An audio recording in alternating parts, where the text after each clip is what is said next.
Bon.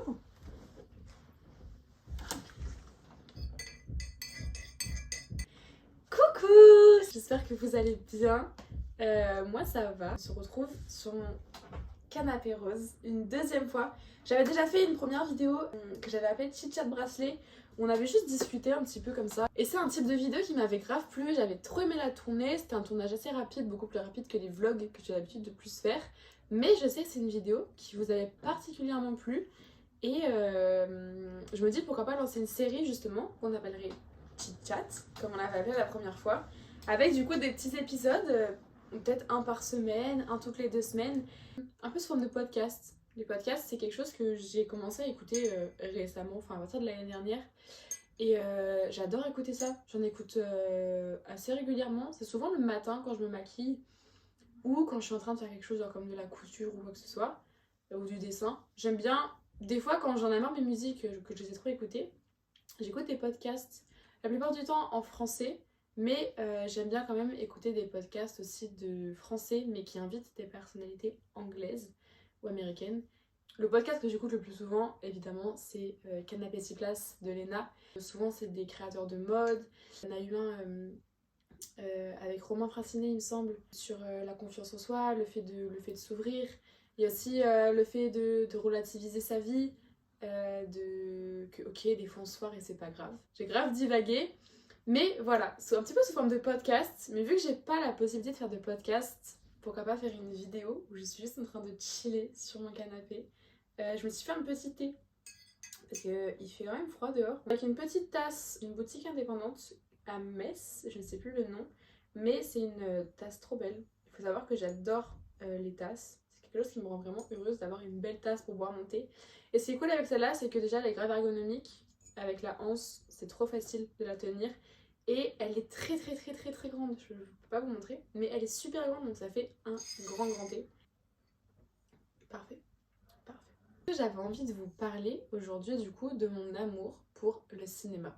C'est un thème grave précis, mais ça fait plusieurs semaines, voire plusieurs mois que j'avais envie de vous parler de ça. Parce que en 2023, donc l'année dernière, d'un point de vue du cinéma, on a eu droit à des pépites. Genre on a eu énormément de films qui sont sortis et qui ont beaucoup fait parler d'eux.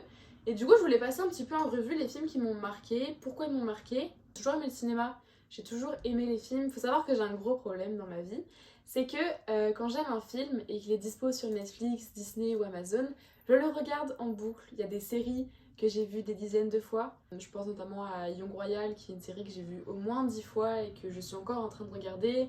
The Samaritan Prey, je l'ai aussi vu 2-3 fois. The Queen's Gambit, je l'ai vu bien 5-6 fois. Outer Banks, je crois que je l'ai vu 4 fois. Les films, n'en parlons pas. Tous les Hunger Games, les Harry Potter, les Divergentes. Je les ai vus un nombre de fois, mais... Ah, je parle des films plutôt dystopiques, mais il y a beaucoup beaucoup de films aussi que j'ai vus. En parlant des Hunger Games, on a eu le droit quand même, 10 ans plus tard, au retour des Hunger Games avec Hunger Games, la balade du serpent et de l'oiseau chanteur, qui était incroyable. Vraiment, je pèse mes mots, il était fantastique. Déjà, le point positif, c'est que j'avais très très très très peur que ce soit un film pour faire un film. Il y a un nouveau Hunger Game qui sort 10 ans après Hunger Game et qui raconte du coup le 10e Hunger Game. C'est pas du tout à l'époque de Katniss, de Peeta, etc. Mais où on retrouve Président Snow, qui dans les Hunger Games est très vieux et qui dirige le Capitole. Et je me suis dit, j'avais peur vraiment que ça gâche en fait les Hunger Games et qu'ils aient fait un film pour faire un film pour dire ok, on est encore là, on va vous refaire un film pour que vous soyez contents. C'est comme des fois quand il y a des films ou des séries qui font trop de saisons, ça se dégrade au fur et à mesure et ça n'a plus aucun sens avec l'histoire. Et j'avais vraiment peur de ça et en fait, pas du tout. Il y avait énormément de liens, mais pas des liens cheap, pas des liens pour faire des liens. Chaque lien était expliqué, était précis, était net. Je vais essayer de pas vous spoiler les films dont je vais vous parler. Je dirai si je spoil avant de spoiler.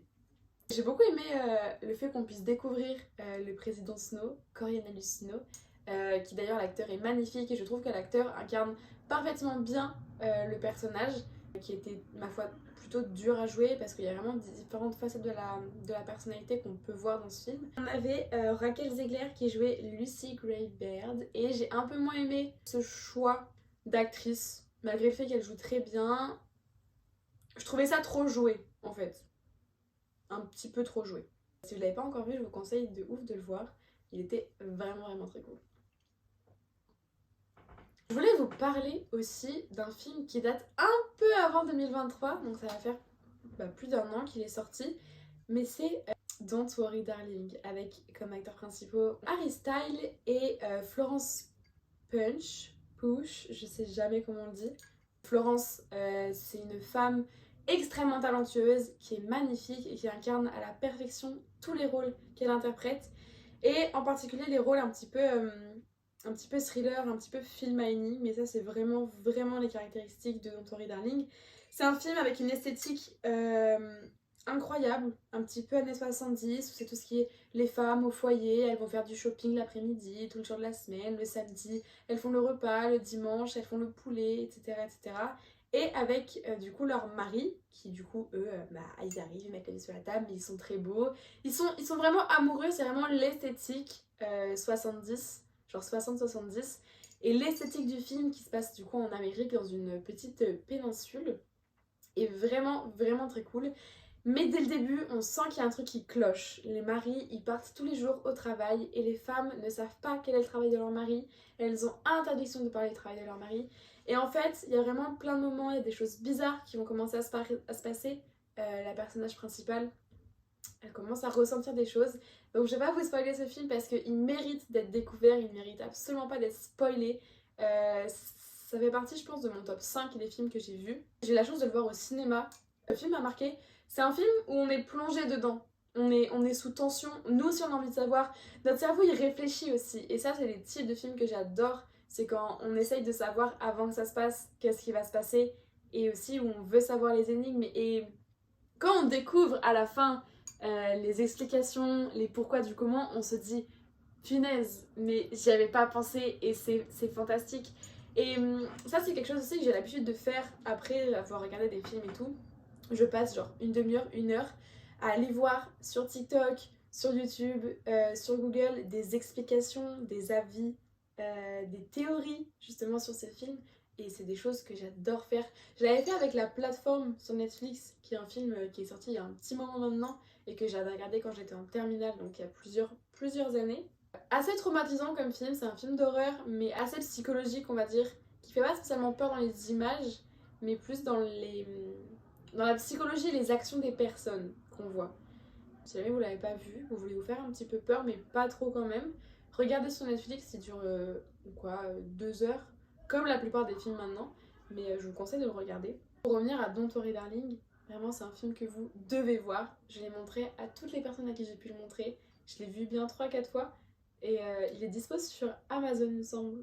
Qu'est-ce qu'on a eu le droit d'autre au cinéma? On a eu Oppenheimer cet été. Au début, j'étais pas emballée par l'histoire du film. Quand la synopsis est sortie, quand ils ont annoncé qu'ils allaient faire un film sur la création de la bombe nucléaire, je me suis dit, bon, ok, c'est pas un film que j'irai voir. Ensuite, j'ai vu la distribution du film. J'ai dit, ok, c'est peut-être un film que j'irai voir. Mais je suis pas allée le voir directement à sa sortie, puisque c'était pas un sujet qui me touchait directement. Je me suis dit, on va attendre d'avoir les retours, les avis, les critiques sur ce film, pour savoir si on va aller dépenser 8 € ou pas pour le voir au cinéma. Après avoir vu les retours sur les réseaux sociaux de ce film, je me suis dit, ok, j'allais me faire mon propre avis. Il y a eu des retours de plein de types. Dans ma famille, il y en a qui ont apprécié, il y en a qui n'ont pas du tout apprécié. Ça a été caractérisé de chef-d'œuvre sur les réseaux sociaux. D'autres qui m'ont dit que c'était un petit peu surcoté. Je me suis dit, ok, finalement, j'ai envie de me forger mon propre avis. Donc, je suis allée voir Oppenheimer et c'était une réelle dinguerie. Le film dure 3 heures, il est passé assez vite puisqu'on a vraiment envie de savoir comment ça évolue. L'acteur principal, fantastique, encore une fois dans son rôle. Mais ce qui m'a vraiment marqué dans Oppenheimer, c'est la bande son. Je l'ai écoutée et je l'écoute encore. Vraiment, elle m'a touchée au cinéma, j'avais des frissons. Et la scène de la bombe aussi, je m'attendais à... Je sais pas si c'est un spoil ou pas. Bon, maybe, warning, peut-être un mini spoil. Au moment de l'explosion de la bombe, j'étais avec mes amis, je me rappelle, et on s'était protégés. On avait peur du bruit que ça allait faire, genre du son. Parce qu'une explosion de bombe, c'est quand même pas silencieux. Et au final, quand la bombe elle explose, gros silence. Et ça, c'est quelque chose qui m'a marqué. Je me rappelle du silence dans la salle qui a duré bien 30 secondes, 1 minute 30, et personne n'a parlé. On était tous absorbés par l'image, par l'histoire, et c'est une histoire assez pesante quand même. Et on voit dans le film à quel point ça déraille totalement, à quel point la personne qui a créé ça n'a plus du tout le contrôle sur son invention. Et ouais, c'est vraiment un film, je trouve, qui mérite tout ce qu'il a reçu comme bonne critique. Il était vraiment fantastique.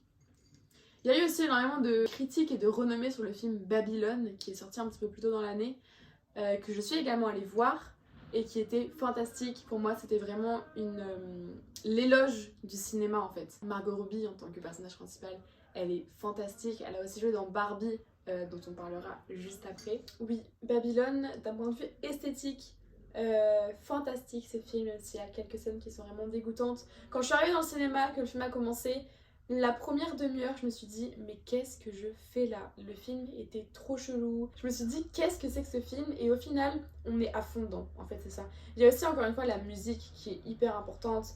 La musique de Babylone, elles sont vraiment fantastiques. Elles sont entraînantes. Malgré le fait que dans le film, il n'y a pas beaucoup de scènes joyeuses au final. On voit vraiment en fait que les personnages, ils sombrent petit à petit, chacun à leur manière, mais ils sombrent au fur et à mesure. Et pourtant la musique, elle reste tout aussi intrigante avec de la trompette, des airs vraiment très dansants. Et la scène de fin de Babylone m'a mis des frissons, m'a fait pleurer. Et c'était fantastique, vraiment. Vraiment, l'éloge du cinéma, ce film. On parlait il y a quelques minutes de Margot Robbie, qui a joué du coup dans Barbie aussi. Donc, let's talk about Barbie. Beaucoup de critiques sur Barbie, beaucoup de bonnes, de mauvaises critiques. Je suis allée le voir rapidement après sa sortie, puisque je voulais pas attendre, je voulais aller le voir, c'est un film que j'attendais. Et j'ai été très très surprise, et j'ai été agréablement surprise. J'avais pas regardé la bande-annonce parce que je voulais pas me spoiler de quoi que ce soit au niveau de l'histoire. Je me suis dit, ok, il y a un film sur Barbie, peu importe ce que c'est, je voulais le voir. Et j'ai été tellement agréablement surprise. Je pensais que ça allait être un film assez cheap sur Barbie, comme les dessins animés qu'on regardait à l'époque, où c'est les Barbie, les Polly Pocket, les filles, le rose, les paillettes, etc. En fait, c'est l'un des films les plus féministes, je trouve, qu'on a eu le droit. Et je me rappelle que je suis allée avec mon copain, qui n'était pas branché du tout au début pour y aller, et au final qui a vraiment aimé, parce que en fait, ça montre à tout le monde ce que les femmes vivent, ce qu'on vit, et j'ai trouvé ça fantastique que ce soit réalisé par une femme, que du coup il y ait beaucoup d'actrices hommes, qu'il y ait Margot Robbie en tant que personnage principal. Il méritait vraiment le budget qui a été mis, il méritait le nombre d'entrées qu'il a réussi à faire, il méritait vraiment toute sa visibilité qu'il a eu parce qu'il y a énormément de personnes qui sont allées voir Barbie. Et je trouve que c'est totalement mérité parce que c'est un film qui permet de montrer au monde réellement ce que vivent les femmes de manière assez cliché du coup, mais ça a marché puisque certains hommes se sont rendus compte de ce qu'on pouvait vivre. Et du coup, je me suis dit, regardez, juste regardez ce que ça fait d'être une femme, que les gens aient des comportements sexistes envers toi en permanence. Je me suis dit, tiens, prenez ça et regardez. Il y a des choses qui m'ont un peu agacée après Barbie, dans les mois qui suivent et jusqu'à aujourd'hui, c'est tout l'engouement qu'il y a eu, mais du coup, envers les personnages masculins de Barbie. La chanson qui a, entre guillemets, percé, c'est I'm Just Ken, alors que c'est la chanson de Ken, qui est un homme, sur un film qui parle des femmes. Et il y a aussi eu je pense que vous l'avez vu passer sur les réseaux sociaux, mais le discours du présentateur des Golden Globes, qui du coup a dit que Oppenheimer était un film qui faisait 3 heures et qui était basé sur la création de la bombe nucléaire. Et que Barbie, lui, était un film basé sur une poupée en plastique avec des gros seins. Et j'étais en mode, monsieur, vous n'avez pas du tout compris le but du film Barbie. J'étais vraiment déçue, en fait. Juste les hommes qui n'ont pas compris et qui sont restés sur le côté Barbie, c'est une poupée en plastique. Alors que dans le film, on parle pas du tout de ça.